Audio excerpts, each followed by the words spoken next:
नमस्कार, पल्लोज रसोईमध्ये तुमचं मनापासून स्वागत आहे.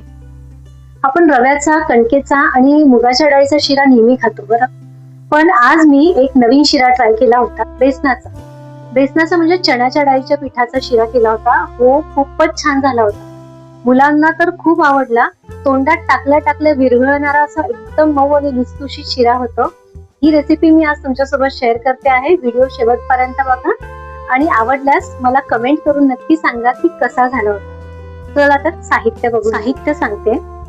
एक सपाट वाटी चण्याची डाळ, पाऊण वाटी साखर, छोटी वाटी पाऊण वाटी भरून तूप घेतलेलं आहे. तूप आपल्याला अजून लागलं तर आपण परत ऍड करणार आहे.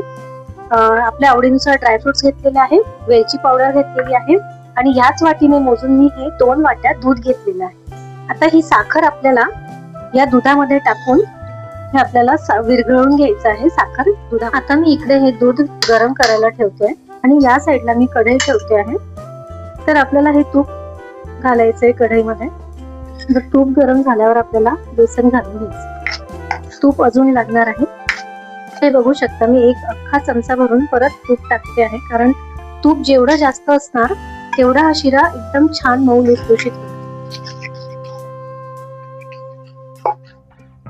आता या बेसनाचा रंग चेंज होईपर्यंत आपल्याला हे बेसन भाजून घ्यायचं आहे. तोवर इकडे हे दूध आपल्याला गरम होऊन जाईल, ते टाकायचं आहे नंतर. तर आधी बेसन आपण छानपैकी भाजून घेऊया.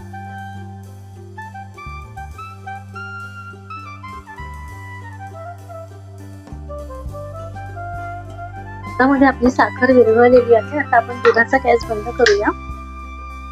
नाही बघा, थोडा थोडा हा कलर चेंज होत आलेला आहे. तुम्हाला वाटत असेल की हे खूप पातळ झाले आहे, पण काळजी करण्याचं कारण नाहीये, कारण दूध वगैरे हे सगळं टाकल्यानंतर खूप एकसंध असा तो लुसलुशीत शिरा होणार. थोडा कलर चेंज झालेला आहे. 2 मिनिटे आपण परतून घेऊया ना. थोडा डार्क कलर होऊ द्यायचा आहे. तर छान भाजलं गेलं ना पीठ की शिरा खूप छान होतो. त्यामुळे ह्याला चांगलं ढवळत राहायचं आणि अजिबात सोडायचं नाही, कारण लगेच खालून बुड लागतं त्याला. त्याच्यामुळे सारखं असं ढवळतच राहावं लागतं. आणि बघू शकताय तुम्ही आता कलर मस्त छान असं झालेला आहे, डार्क. तर बघू शकताय आता हा कलर चेंज झालेला आहे. आता आपण यातलं थोडस दूध आधी 1 चमचाच घालूया.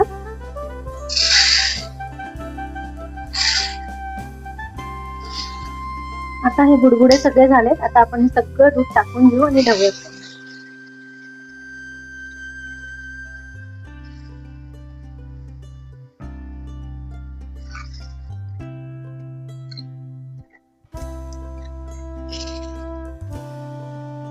कंटिन्यू ढवळत राहायचं याला. आता ह्या स्टेजला आपण वेलचीची पूड टाकून देणार आणि ड्रायफ्रूट सुद्धा आता घालून घ्यायचे सगळे. आणि आता आपल्याला तोपर्यंत फिरवायचं आहे याला जोपर्यंत हे कढईला सुटणार नाही, तोपर्यंत हे ढवळत राहील.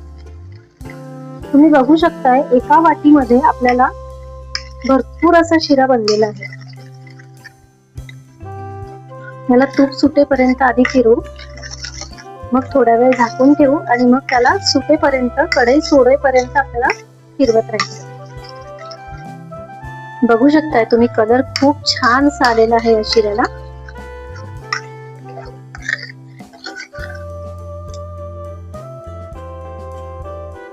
तुपाचं प्रमाण तुम्ही तुमच्या आवडीनुसार कमी जास्त करू शकता, पण मी म्हणेल की तूप जर जास्त टाकलं तरच त्याची एनहान्स होईल. तुम्ही जर डाएट कॉन्शियस वगैरे असाल तर तूप कमी घातलं तरीही चालेल. आता याला थोड्या वेळ आपण झाकून ठेवूया. एकदम मंद गॅसवरती आपल्याला याला 2 ते 3 मिनिटं ठेवू. मिनिटानंतर आपण हे काढून बघूया. मस्त असा झालेला आहे, एकदम नरम. आता थोडस मला असं वाटतं वरतून आपण तूप घालूया. याच्या अर्धा चमचा भरून मी तूप घालते याच्यावरती. परत फिरून घेऊया.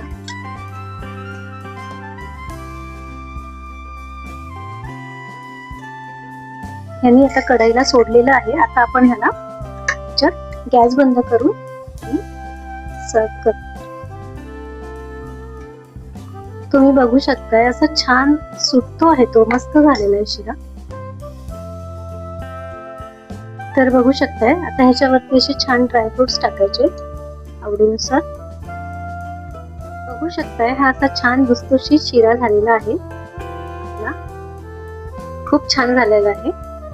तुम्ही ट्राय करा आणि रेसिपी कशी वाटली हे कमेंट करून नक्की सांगा.